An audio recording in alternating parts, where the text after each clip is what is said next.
You're watching BLACKTREE on TV, only on Soul of the South.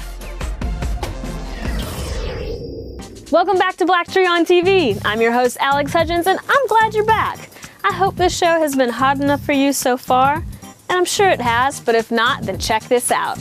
June is Black Music Month, and all this month we're throwing it back with some of the biggest names in music. For today's show, I think biggest name is an understatement. We're sitting down with the legendary, extraordinary Bill Withers. What was your feeling like when you made the decision that you was going to go participate in the Zaire 74? Well, somebody asked me if I wanted to go, and I was curious, and you know, I could block out that time. You know, in those days, boxing was a lot more popular than it is now. I was telling somebody earlier, the Super Bowl was the second biggest event next to a Muhammad Ali fight, because Ali had this charisma and this thing, and I had met him actually when he was just as he was coming back. I was checking his hotel in Chicago, and this guy said, you know, Ali's in town. So I said, well, I tell him I'm upstairs. I had never met him, and I was new in this business.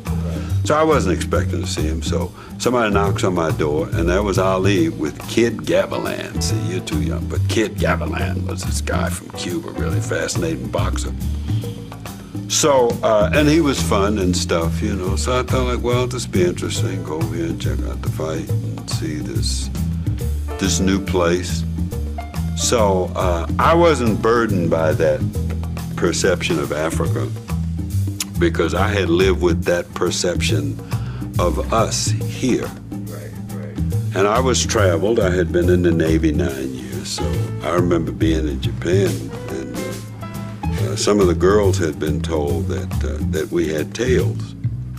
So I made this visual in my mind, and we had been told that they had horizontal hoo-hoos.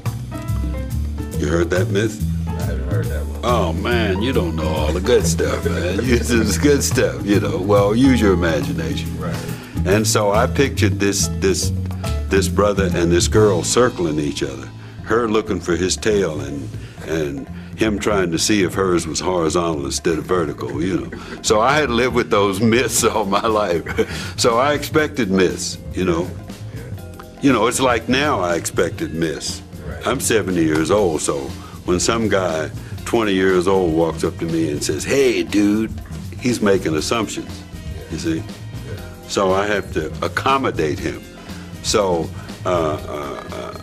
the way you survive myths towards you is you have to be bigger than the myths, and you have to make allowances for somebody else's ignorance and not let that consume you and fill you full of this anger that's self-destructive.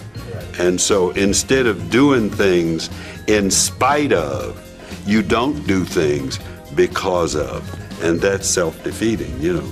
And so, no, I wasn't burdened with that perception. When we say legend, we mean legend. Okay, still ahead. What's the craziest thing you've ever done for money?